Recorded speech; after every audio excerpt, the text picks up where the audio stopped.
All right. Hi, everyone. Welcome to the keynote address. I'm Emily Potts, and I'll be introducing with Declan Cassidy. We are from Vassar College, and today we have the privilege to introduce Gabriela de Quieroz. She is currently the Senior Engineering and Data Science Manager at IBM. She'll be giving her talk titled Data Science as a Team Sport. If you have any questions for Gabriela, feel free to type them in the chat, and we'll get to those at the end. Without further ado, Gabriela.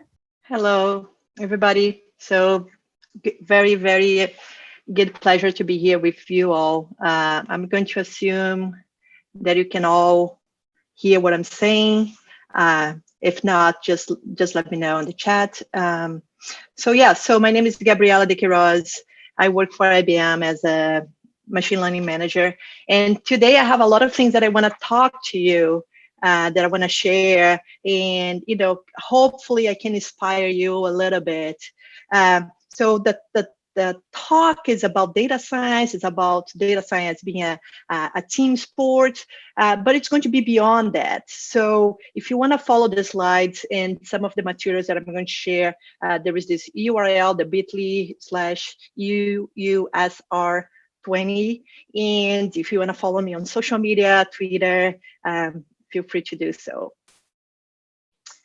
So as I mentioned before, my name is Gabriela de Quieroz. Other than being a manager at IBM, I'm also the founder of Our Ladies, which I'm going to talk about, and also AI Inclusive, the two organizations that are more focused on diversity and inclusion. And then I'm also the member of our foundation, which is the foundation behind our project. I have a bachelor in statistics, like some of you here today, and I have two masters, one in epidemiology and one in statistics. And I kind of consider myself, and I think we as a data scientist, we are not only one thing, but we are a combination of other things. So I consider myself not only a data scientist, but a developer advocate, which means I like to go to conferences and speak and share my knowledge. I'm also an open source developer because I work with open source. I'm a manager. I'm a statistician by training. I'm an epidemiologist by training. I also do a lot of community building.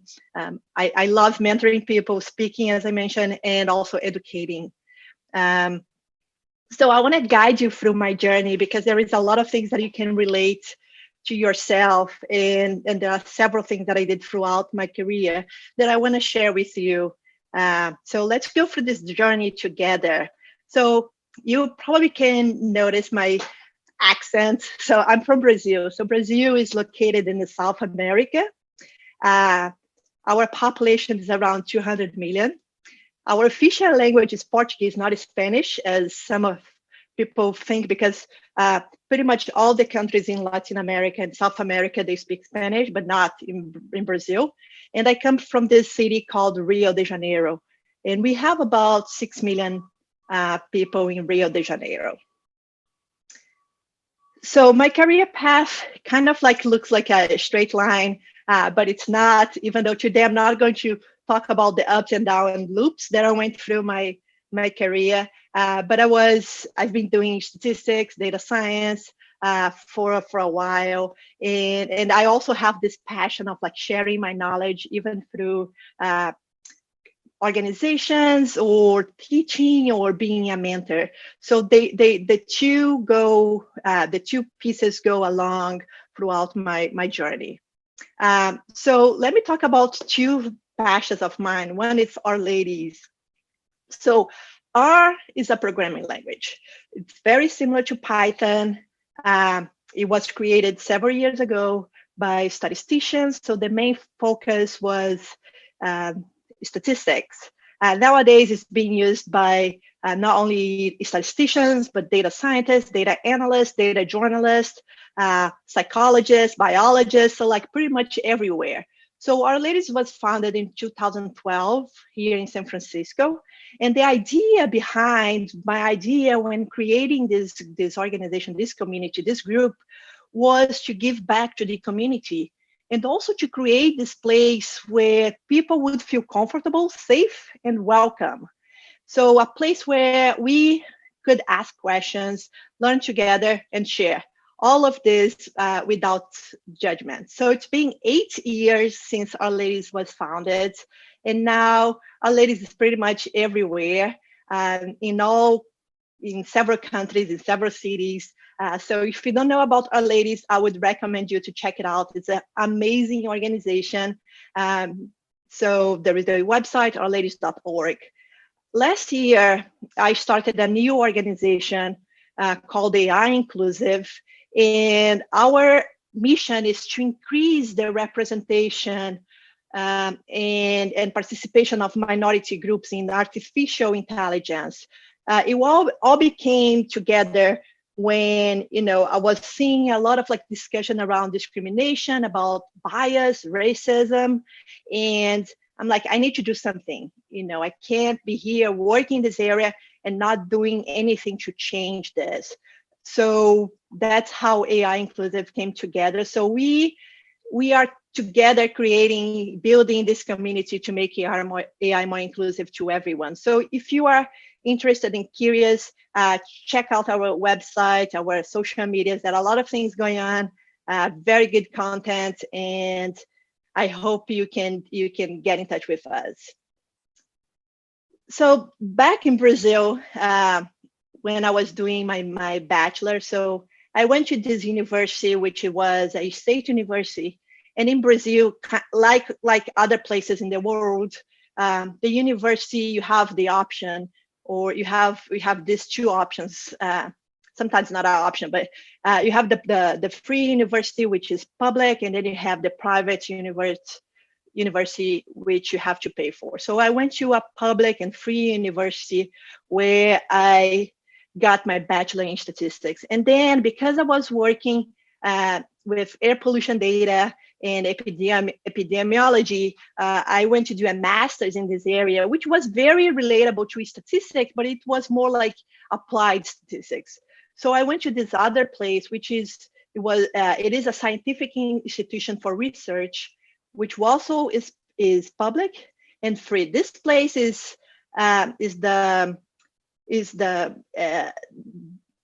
it's a famous place because they develop a lot of vaccines and research back in Brazil. So it's one of the top institution in the world. So I did my master's in epidemiology. And that's when I had my first exposure to R, which is my favorite language ever. And it was back in the day, several years ago, and I still have the CD because a long time ago, we didn't have a good connection. It was hard to download things. So we had the programs in a CD-ROM, in a CD. So I still have this version of R, the version 2.2.0, which was released in October 2005. And if you look up all the versions of R, it was very, very long time ago. Now we are on the 4 dot something version of R. And back in the days, there wasn't many materials around R. It was very hard to understand. It was very hard to learn. And I remember these two main tutorials. One was called the R Inferno, and the other one was an introduction to R. But they were very focused on the language other than the data analysis, we as a statistician, we are looking for. It was very hard to learn, to be honest. Luckily, after trying, I was able to get a grasp of the language. And back in the research days when I was doing, first as an intern and then as a researcher, statistician, I participated on two big projects. One was this study of air pollution and mortality in Latin America, where we had 3 or 4 countries working together and doing this study. And another one, it was a very fun project.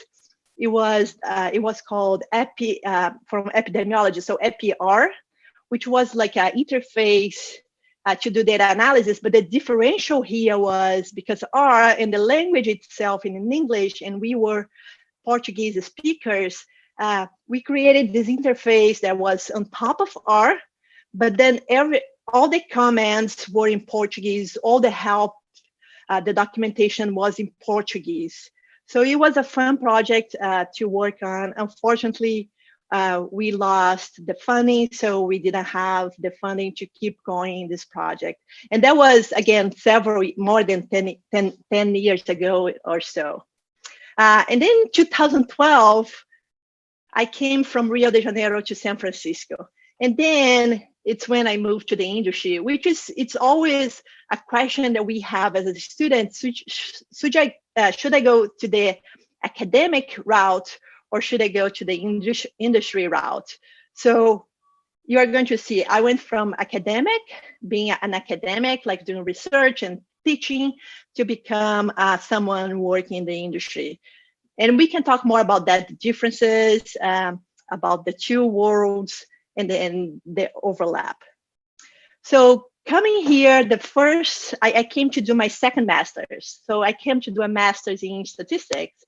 And, I didn't have the time or the strength or the courage to do a PhD because I was already older, and I'm like, okay, I've been studying a lot. I don't think I can do a PhD, which is going to be 4, 5, 6 years. I need to do something that is shorter. So that's why I came to do the second master's. And one interesting thing is when I got here, after a while, there was this opportunity to become a TA in a school of design, which thinking, what are you going to do in this School of Design as a statistician? But that's the catch. It was very interesting. So the professor was using this book, which I recommend if you like data visualization. And then the students, they were all designers, but they were in this infographic class where they needed to get data and kind of like do some kind of like data manipulation. And then they would do plots, and then they would export to Photoshop or Illustrator to do the infographic. So my role in that class was to help students to use R to manipulate data to do a basic plot. And then the other piece was on them to create these beautiful infographics. There are 2 examples in this slide, but there are so many amazing projects that they did. If you want to know more, there is a URL. And it's interesting because, I never thought that I would be in a design department because I was a statistician. So I was expecting to be in a statistical or statistic department, right? But then you can see the overlap happening over here between the two departments. So let's talk a little bit about the data science career. And we talk about data science nowadays. If you search for a job as a statistician, you're going to find very little, right? Everybody now, it's a data scientist. It's a hot term. It's a buzzword as well. And there is a lot of misconception on what data science is. So I really like this chart over here, where there is the first one is like what my boss thinks data science is. It's like a money printer. You doesn't matter what you're doing. You're just like giving money or making money to the company. And then what my customers think data science is, it's like you are a magician, and you have this and you have an answer, but you don't know pretty much what is going on. And then what soft engineers think data science is, also they think we have this box. There are a lot of things going on. They don't know much what is going on, but you have something that you are working on, which is kind of like this black box.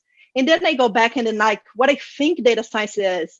So data science is more than you working alone and working on one thing. It's usually a combination. Like in this case, you have the infrastructure, you have statistics, you have software, you have data sources. So it's like a combination of knowledge and people working together in this team. So in my opinion, data scientists are very adaptable and they are very flexible professionals, even though sometimes we think we are not, but we are. These are two main things that I think when I think about data scientists. And depending on the companies that you work for or that you are going to work for, your role is going to be totally different, right? There is no like one size fits all. It all depends on the company, even though you are going to have the same title most of the time. You are going to become a data scientist, but then your role, it's very different and it varies depending on the company.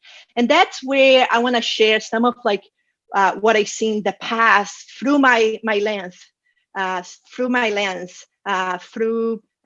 my experience. And then let's go through some of the companies and let's talk about this role so you can understand how flexible you are as a data scientist. So the first company that I worked for, I think it was in 2013 that I joined the company.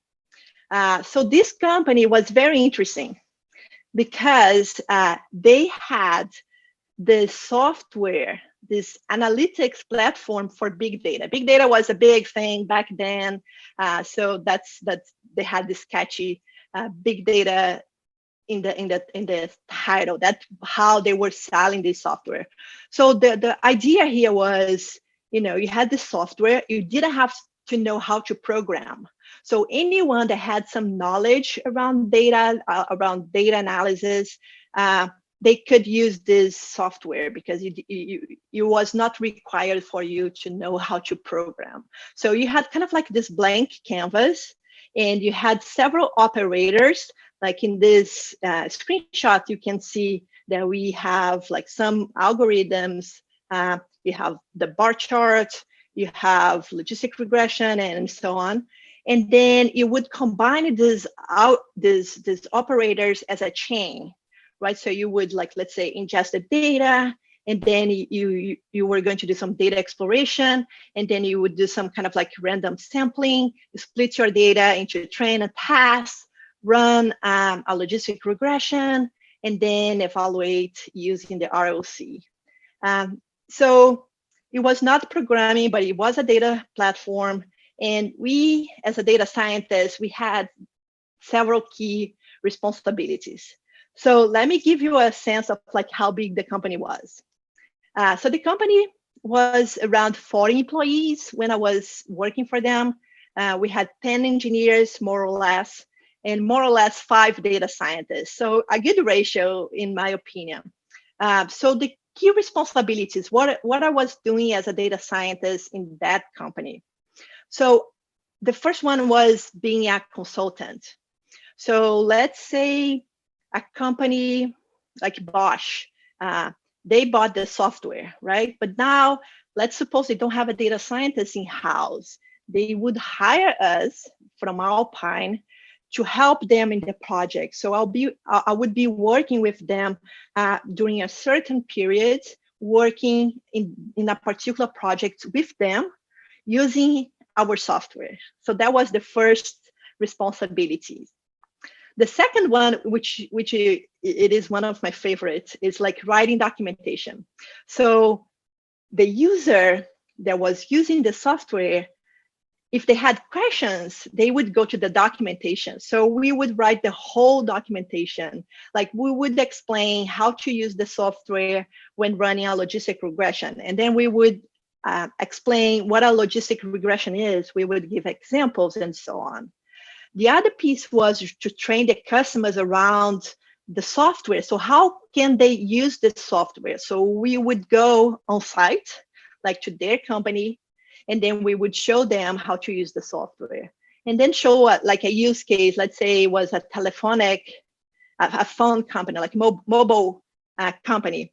So I would try to think of like a use case, and then I would show them how to use the software in their use case.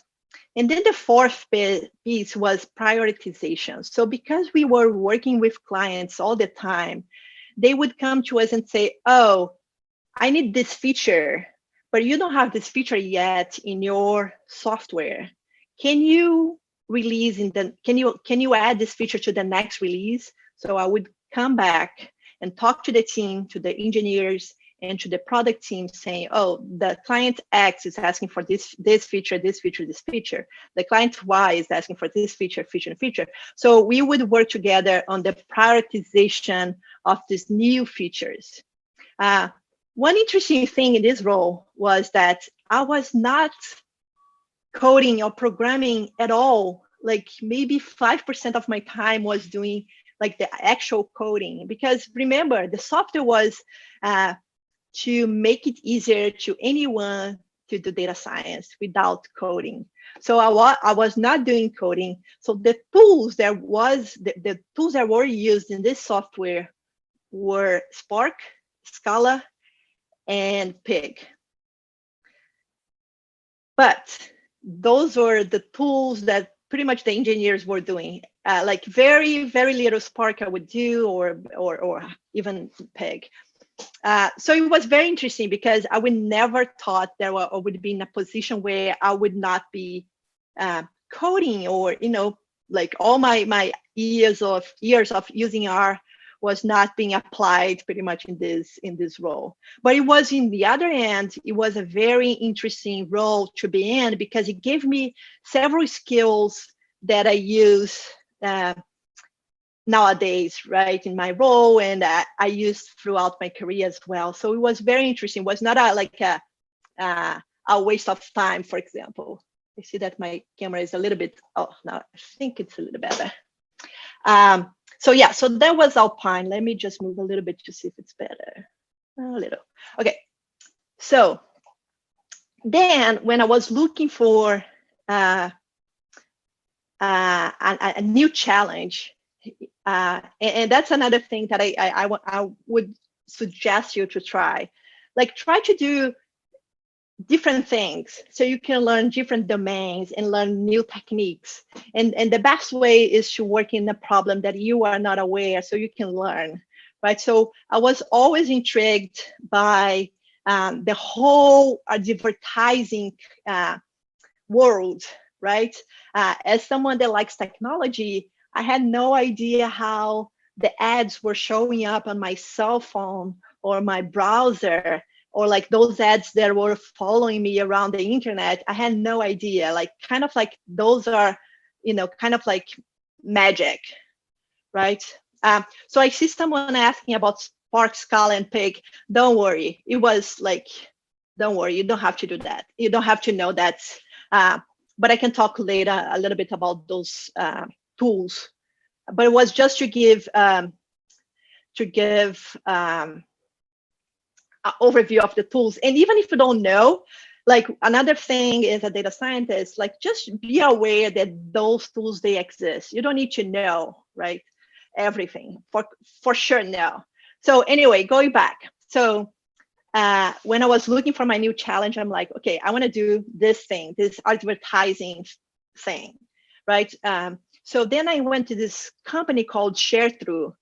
So they were doing this advertising. They had this advertising software. So the kind of like advertisement that they were working on, the type was a little bit different. So there are two types of advertisers.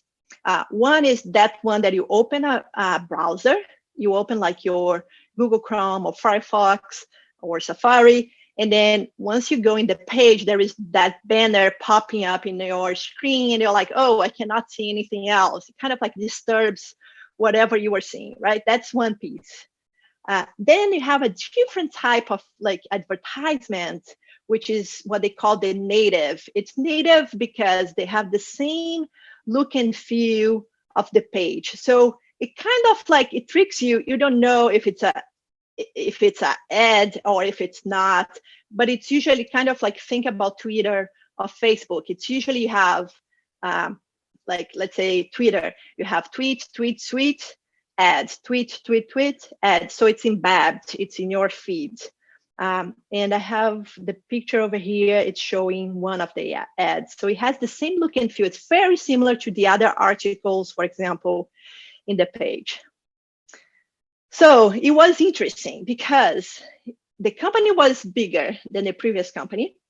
They had around 150 employees, they had 20 engineers, but I was the first data scientist to be hired. Actually, the first and the only one for the time that I was working there. Um, so I had a lot of challenges in this company. Even though they were collecting a lot of data, because the ways that the advertisement they work in your cell phone, it's kind of like they have bids and it's real time, so it's you have no idea the amount of data that goes in and out of these actions, these auctions, not action, these auctions. So a lot of data. So when they hired me, they said, we have like large amount of data, and I'm like, oh, that's so cool, I'll have a lot of fun. It's like my playground. Now I'm going to find out a lot of patterns. I'm going to create these cool models. The sky's the limit. But then when I got there to put my hands on the data was stored not in a way that I was expecting. It was like in a totally different system. I had no idea. So for the first 6 months, I worked with the engineers on to create this infrastructure. So how can I use the data? We need to create this basic infrastructure. The data was not ready for me to use, right? So I've never done the infrastructure before, but luckily I had the engineers to work with me. Otherwise, I would be screwed. Right? So I was working with them to create this infrastructure and to have the data in a format, in a place where I could use, right? So then the second piece was around the more traditional modeling and optimization. Then I did some experimental design, like A/B testing that we call in the industry. And then another piece, you see that the education, it's the training, it's always embedded in the responsibility. So because my team, they had no idea what I was doing. They never worked with a data science before.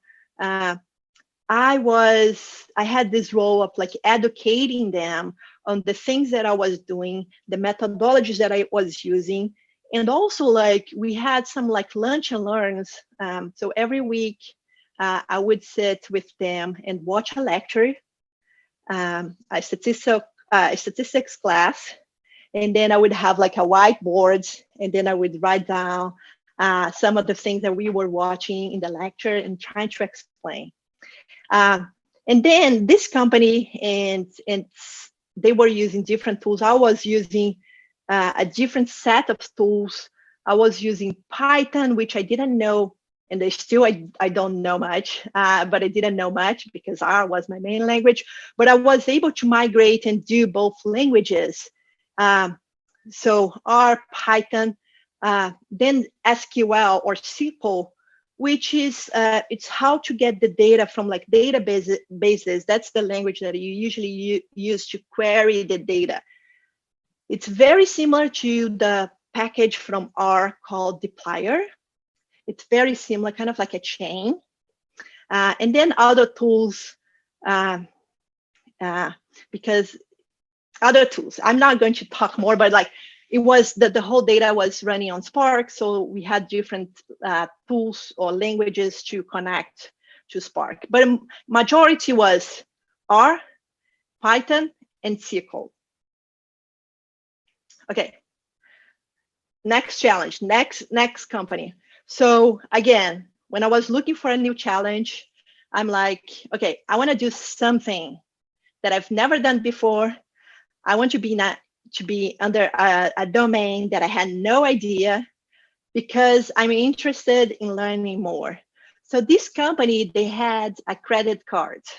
So I've never worked in the business or the financial industry before. So I'm like, okay, this is a good industry to be in. I want to learn how things work, why some people get a credit card, why some people have higher limits, lower limits, why they get rejected, how do you build your credit score, your credit history. I wanted to know a little bit more about this industry. So then I moved to a different company. When I joined the company, the main goal was to provide credit card to to international students, because as an international student, and I was an international student as well, we know that when we get in the US, we don't have a history of credit, but that's so important because it's how we can rent places, how we can buy cars, and so on. So it's very hard for you to build your credit history. And usually when you get a credit card, they have a very low limit, and you have to have the money into your account. So the company was doing something different. So I was also interested in understanding what they were doing. So Deserve was this company that I worked for after ShareThrough. So, and that company was even smaller. It was around 35. I think it was a little bit more, a little bit less than 35. And they had 7 engineers and then 4 data scientists. So see the ratio again, how different it is, like depending on the company. What is the ratio between the employees, the data scientists, the engineers, right? So that was the first company where they were using R from the very beginning to the very end, from like the whole process. So they were using R to query the data, to create dashboards, to create packages, and so on. So again, I was working on infrastructure, different from the infrastructure that I was working before, but the infrastructure was kind of like this. We would get data from different providers, and some of them would send the data through email, through Dropbox, through other ways, or like a link, right? So we first of all, we created this place where the data is going to be stored in this place. So it's not going to be to come through all these different outlets, and it's going to be a mess. So no, we are going to have this centralized place. And then another thing that we did, which was very, very cool, it was creating dashboards. So dashboards using R Shiny. So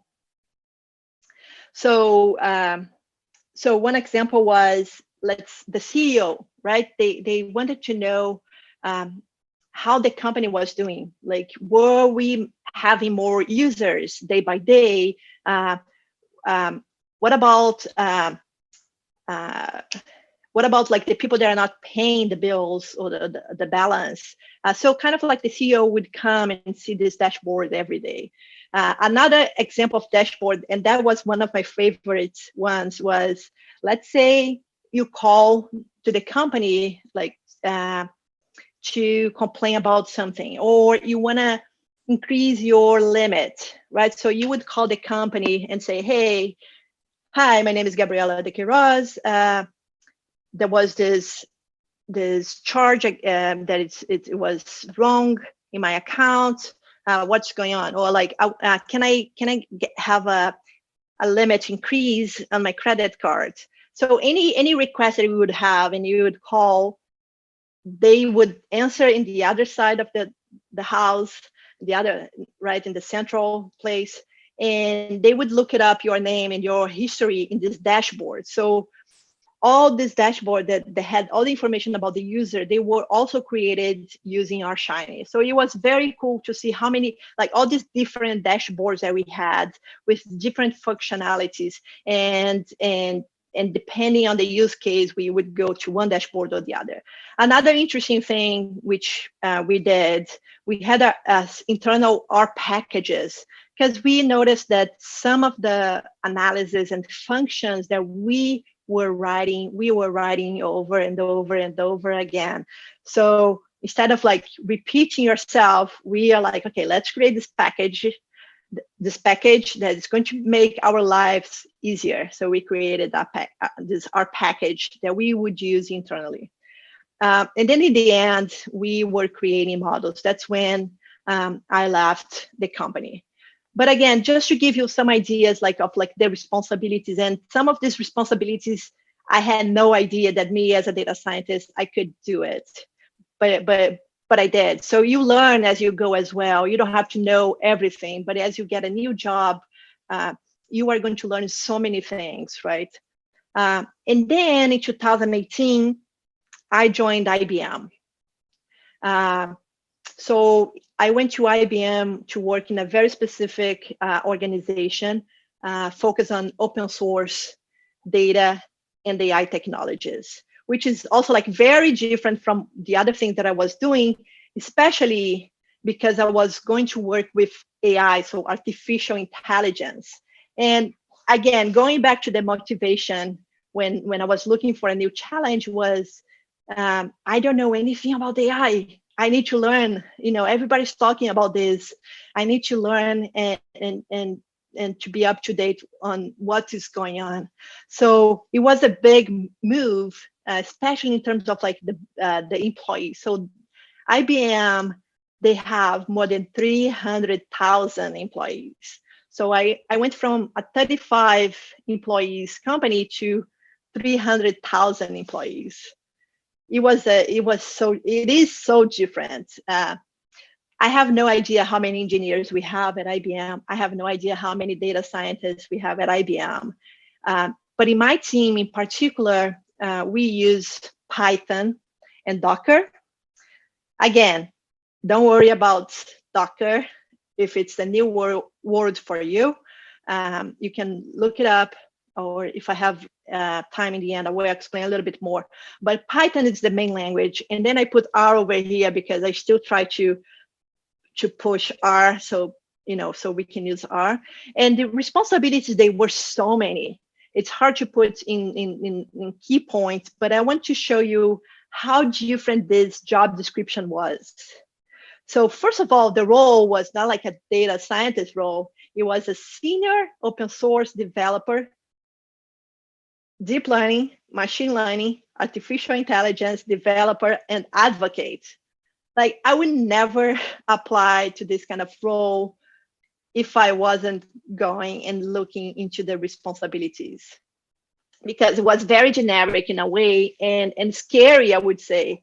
And it was not like a data scientist role as I was used to, right? So very different from the other responsibilities. So I wrote down some of the responsibilities that I had, but the main theme over here was to work with open source technologies, to go to conferences and speak about your work, to create new projects, to be a mentor, and so on. So, and if you compare, these are some of the things that I did in the past, right? So it was not like a totally new world in a way, right? So a lot of things that I did, I can see now as part of my responsibility. And then after a while, I became a manager. So then it was a big shift again. And I to be honest, it was also like very scary to become a manager, because your responsibilities are so different, right? And the skills that you have to have are so different as well. So, which is very hard to also like to put in a slide what the responsibilities are. But nowadays I have a team of machine learning or open source developers, and they have like different backgrounds. They come from statistics, from math, from engineering, from computer science, from finance. So it's a mix of like backgrounds, and there are some data scientists, some software engineers, but everybody's working with the same mission, which is the open source. And I kind of like make a joke that the main difference from being like a data scientist or a developer to become a manager is my calendar. Like before, I didn't have many meetings. I had maybe 1, 2, 3, 4 meetings a week. Nowadays, like my calendar is back-to-back meetings from the very early morning to afternoon. So it's meeting all the time, discussions all the time, much less coding. It's more about thinking about the roadmap, the vision, talking to other teams to do collaboration, thinking about strategy. It's more like a bigger picture, right? So at IBM, we, in this organization called Code, we are building tools to make artificial intelligence accessible and available to everybody.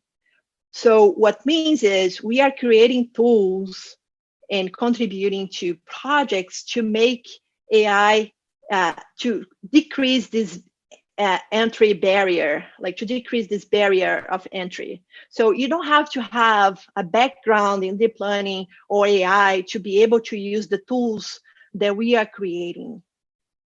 So if you look at this flow over here, as a data scientist, we have like several pieces that we do. We get the data, right? So we have to have the data, and then you analyze the data. Then you have some kind of like modeling that you're going to do. Then, depending on the company, you're going to deploy this model in real time. So your model is going to be running in real time. And then you have a maintenance of the model. And each piece of that, we have different projects touching those pieces. So for example, if we're analyzing data, in this case, we put pandas, which is a Python package, but you could be using, like, let's say, tidyverse or another R package. But because we are more focused in Python in this case, we do pandas. So these are some of the projects that we collaborate. So we get paid to collaborate and to contribute to open source projects. And we also create open source projects. And then you're probably wondering, what is open source, Gabriela? You only talk about this open source, open source, open source. I've never heard about open source. So you probably haven't heard the word, but you are probably using open source in your daily life. So open source is something that people can modify and share, right? So, and then you have the open source software, which is a software where the source code, anyone can inspect, modify, and enhance, right? So think about R or Python. They are open source softwares. So you can create libraries, right? Packages on top of the language, right? So you can change and modify. So that's in a nutshell what open source is. So let me go through some of the projects, because again, they are so different from the other projects. And it's also interesting to know what are some of the possibilities that you, as a data scientist, as a statistician, as an analyst, as someone that likes to work with data, that you can do. It's very different. And again, don't worry about the words that I'm going to talk about. And remember that the majority of things that I'm showing here, I didn't know before joining. So you don't need to know this beforehand. So one of the projects that we created in my team, it's called the Data Asset Exchange. And there is the website. There is a lot of like interesting materials on this. And the idea of this project is to provide data sets that you can use in your analysis. So it's a place where you can find open data sets, so you don't have to pay for it. And the majority of the data comes from IBM Research. And they have like standardized formats and metadata. And the bonus that all of the data sets, they include notebooks. So you can learn how to do data ingesting or data explanation and data analysis, and you use this data as your data throughout this process. So there are a lot of like interesting notebooks, several different models, and I have this video over here. So if you go to the page, you are going to find 30 plus data sets. Here I'm showing the weather data set. So you can see that there is a description on what the data is about. And then you can download the data, or you can just preview and see what it's out there. So you can see the metadata, you can preview the data, you can see the glossary. So what is the meaning of the columns? And then you can see the notebooks, which is, for some reason it's cut. But the notebooks is, you can run Python notebooks, and then we show you how to ingest the data, how to analyze the data, and how to create a model. In this particular one, we are using time series to this particular model, but there are different ones. The other project, it's called the Model Asset Exchange. If you are ever interested in learning about deep learning, especially computer vision or natural language processing, don't worry about this terminology if you don't know, but if you ever heard about this and you are interested in knowing more, what we do over here is like we have this place where we have like several deep learning models that are free and open source for you to use. So like, let's say for text, for audio, for image, and there are different versions, there are different frameworks. But remember that we always try to make this easier. So even if you don't have this background, just going there, you are going to learn by reading what we provide. So as you go to the website, we have tutorials. We have also like 35, I think, models, depending on the domain, if it's text, if it's audio, if it's video. So there are several ones over here. I'm going to show one that it's the object detector. The object detector is that one. It's like your goal is to localize and identify what are the objects in this picture. So you can go there and then you can play around. You don't have to install anything. You don't have to know, but you can try yourself. And there are so many cool applications. One cool application that I like a lot is this web app where there is a model running in the back end, and then it's kind of like a yoga teacher. So it says, oh, now do this yoga pose, and then you do a yoga pose, and then it scores your yoga pose.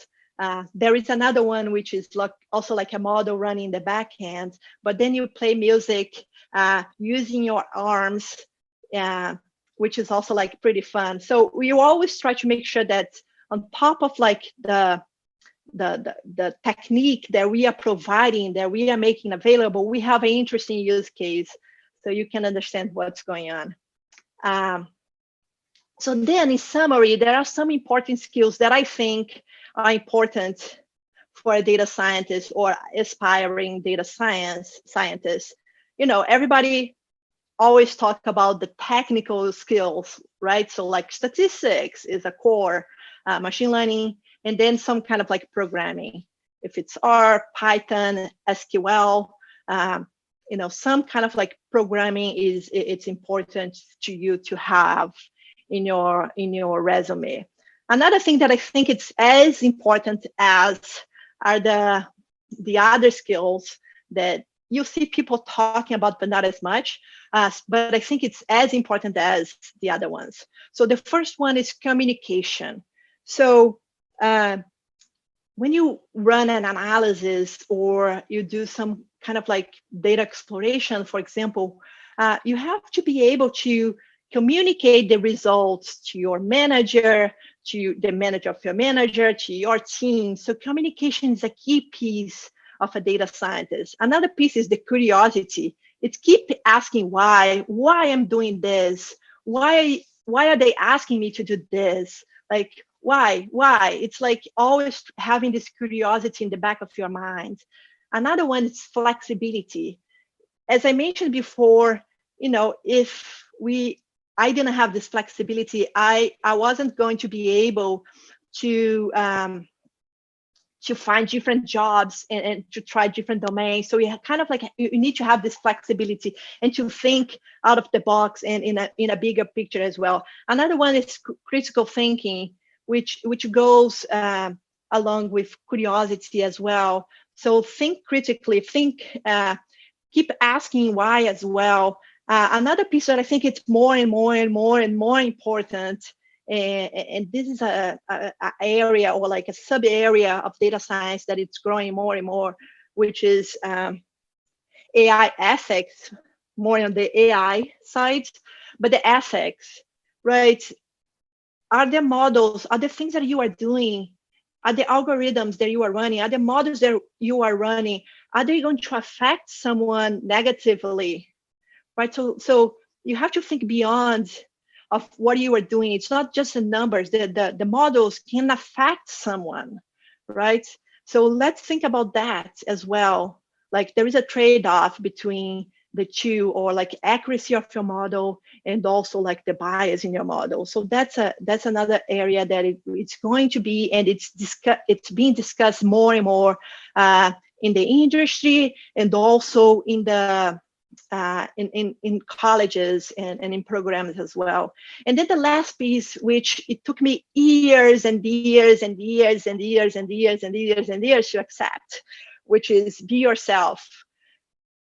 You always have something to bring to the table to a team, right? So you have unique traits and characteristics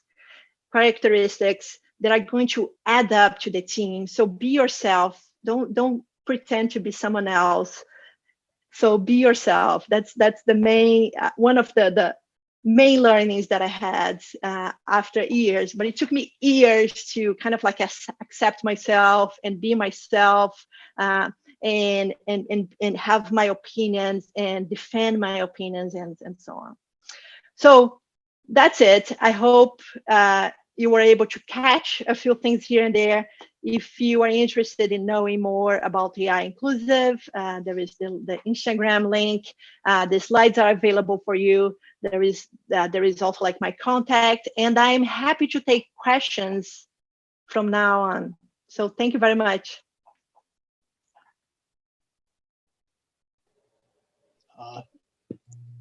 Thank you, Gabriela. That was a fantastic speech. It was really interesting seeing your journey through all these different jobs and how different they were and how you sort of grew as a data scientist. So yeah, now we have time for questions. If you have anything, please ask them and we'll get ahead with that. So first up, okay. Logan here wants to know, when did you know a job opportunity that you had sort of used your data science knowledge to the best ability? For example, you had one job where you were the only data scientist in the company. Did you find that sort of beneficial to your growth as a data scientist or intruding to your growth? Yeah, I would never get a job as the only data scientist if I was in the beginning of my career. It was so tough, but it was also like I learned a lot, but it was so lonely because a lot of times I had questions, like I needed someone to brainstorm with, and I didn't have anyone. So I would rely on my external network to ask questions. So it was very lonely, but at the same time, because I didn't have anyone to ask for help, I had to do myself. So I had to do the research and so on. So I would never do this as a beginner, right? As a beginner, I think the best of the worlds is to find a job where you are going to have a team, where you are going to have mentors. It's so important, so important. Thank you. Yeah, I missed the first piece of the question, but the second piece, I think I answered. Yeah. So this question was from earlier in the talk, and they were a deserved credit holder, the small company you worked at, and they were just wondering how that company makes money, like what their business model is. You just want to spend a little time on that. Yeah, so, well, they make money like any other credit card company, but they had so many different signals that they were getting from the students. So they made money like with you would pay like a membership, I think, like a fee, an annual fee, and other fees. But I think that the model was very similar to the regular credit card companies. The only difference is the audience. Our audience was a little bit different, where we were not like asking you for your history of credit because you didn't have one. So we had other signals that we were using to approve you or to limit or to increase your limit. Great, thank you. We have another question here from Lauren, who wanted to thank you for your story and also wanted to know more about sort of the academia versus industry decision you made and what's the difference between those two workspaces.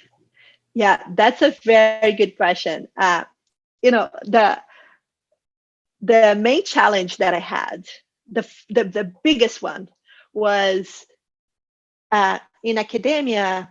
I had 3 months, 4 months, 6 months, a year to work on a research paper or in an analysis, right? You had more like freedom and time. In the industry, it's the pace is so fast. you have to deliver and deliver and deliver. You don't have this amount of time that we usually have in academia. So that was the most challenging piece. It was the pace, and also like what you are doing doesn't need to be the best thing ever. It just needs to be better than before, or good enough, because you don't have time. So if you have improved, like if you can improve 0.1%, that's pretty good, and then move on, and then move on, right? So the pace, it was the main difference. Thank you. Next, I have a question of my own, actually. I'm wondering how your team spreads knowledge of all the open source tools that you guys are building. So we do, we write in blog posts, for example. We go to conferences to talk about the projects. We have like tutorials, videos. So that's usually what we do. There are some people that they like to go to conferences and talk about the projects. There are some people that they like to be more like hands-on and coding all day long. So there is this split, and you have the possibility and the flexibility to do more of one thing or the other, or you can always go back and forth. You don't have to be in the same kind of like role forever. Yeah. Thank you. I also have a question I'd like to ask. You sort of talked about how you went through all these different companies and sort of had to learn completely new things to work at them. How difficult was doing that? And do you have any recommendations for people sort of jumping from business to business, having to learn completely new different skills and not getting encouraged by or discouraged by that? Yeah. So the advertising company that I was the only data scientist, that was very hard, because as a foreign, and so English is not my first language. So I remember being in the middle of this conversation, just listening what they were saying, and they had a lot of like different terminologies. So I would get my like a notebook, and then I would try to make notes of like everything they were saying, like all the acronyms, all the terminology, and I would write down. And then once I'm back to my desk, I would Google all these terms, and I would watch videos, and I would try to understand, because they would talk like kind of like a different language. So I'm like, okay, so now besides English, now I have to learn this alternate knowledge. So I literally would have my notebook and trying to write down things. Thank you. It's really encouraging to hear. Yeah, like again, even now, like if you look for a job, you are going to find so many requirements and qualifications that you need to have, but you don't have to have, right? Of course, they want you to be the best of the best, someone that knows everything. And then I joke that if that person exists, they would not be working for your company. So, right? So like it's so even if you don't have all the requirements, even if you don't have the half of the requirement, even if you don't have like, I don't know, 5 of the requirement, just apply, right? And then the first job is the hardest of all the jobs. So you are going to apply, even like later in life. I'm still get rejected all the time, and sometimes I do just as kind of like fun. Even if I'm happy with my job, I apply just to see. And then I'm like, oh, this job, I can't do it. And then I get a rejection, an email, and I'm like, how did you reject me? Right? So it's like very random. So, what I'm saying, the bottom line here is like, just apply and apply and apply, because it's very hard to know what they are looking for. Okay, thank you. But we are almost yeah. out of time, but there are some 2 quick questions. Did you encounter any challenges being a woman in STEM? Yeah, I did. I still do. So the thing that I try is to be calm and to have allies, like people on my side to help me, because sometimes it's hard to be by yourself as well. So if you have people supporting you, like mentors or sponsors, it's easier to navigate. So try to have someone like a mentor, for example, to help you through these challenges, because it still exists very much in not only in the industry but in academia as well. Well, thank you for all these wonderful answers. It was a pleasure hearing from you. We're gonna have to move on to the next panel now. So again, thank you for everything. Thank you.